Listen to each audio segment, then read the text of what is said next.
Iran के राष्ट्रपति रहे इब्राहिम रईसी की मौत का रहस्य दिन ब दिन गहराता जा रहा है। उनकी मौत की गुत्थी उलझती जा रही है। उनकी मौत पर कई सारी थ्योरीज भी आई, लेकिन सस्पेंस अभी भी बरकरार है। घटना के 4 दिन बीत चुके हैं और अब तक उनकी मौत के कारणों का पता नहीं चल पाया है। लेकिन इसी बीच एक मीडिया रिपोर्ट में बहुत बड़ा खुलासा किया गया है। ये खुलासा रईसी के शव को लेकर किया गया है। तो चलिए क्या कुछ पता चला, जानते हैं विस्तार से।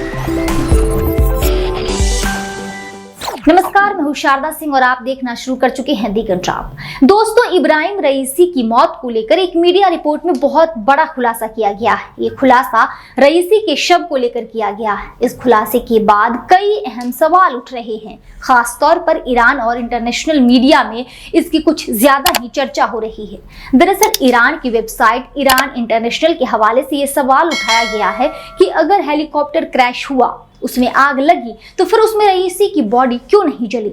ईरान इंटरनेशनल ने रईसी की मौत के सस्पेंस पर बाकायदा एक आर्टिकल भी लिखा है।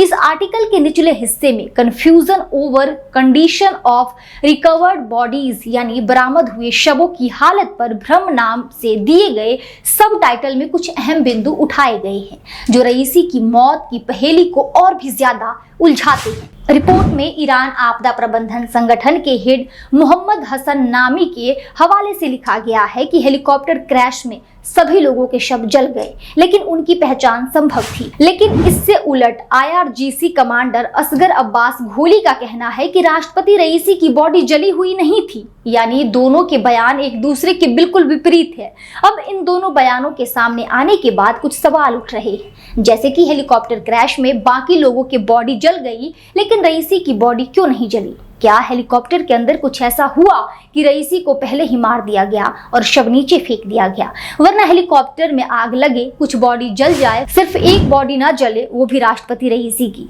ऐसा कैसे हो सकता है। ऐसे में ये सवाल उठना लाजमी है कि हो न हो रईसी किसी बड़ी साजिश के शिकार हुए हैं। इसके अलावा रईसी की हेलीकॉप्टर क्रैश की जांच के लिए एक हाई रैंकिंग कमेटी का गठन भी किया गया था, जिसने 3 दिन में अपनी फर्स्ट रिपोर्ट दी। कमेटी की रिपोर्ट में हेलीकॉप्टर क्रैश होने के कारणों के बारे में बताया गया है। रिपोर्ट के मुताबिक इब्राहिम रईसी का हेलीकॉप्टर उसी रास्ते पर जा रहा था जो पहले से तय था, यानी हेलीकॉप्टर अपने रास्ते से नहीं भटका था। इसके अलावा रिपोर्ट में कमेटी ने यह भी कहा है कि हेलीकॉप्टर का पायलट दूसरी हेलीकॉप्टर के चालक दल से लगातार संपर्क में था। शुरुआती जांच में ऐसा कोई सबूत नहीं मिला है कि रईसी के हेलीकॉप्टर को शूट डाउन किया गया हो, यानी इस रिपोर्ट के बाद किसी स्ट्राइक की संभावना खत्म हो चुकी है। कमेटी ने यह भी बताया कि ईरानियन ड्रोन ने ही हेलीकॉप्टर की लोकेशन का पता लगाया।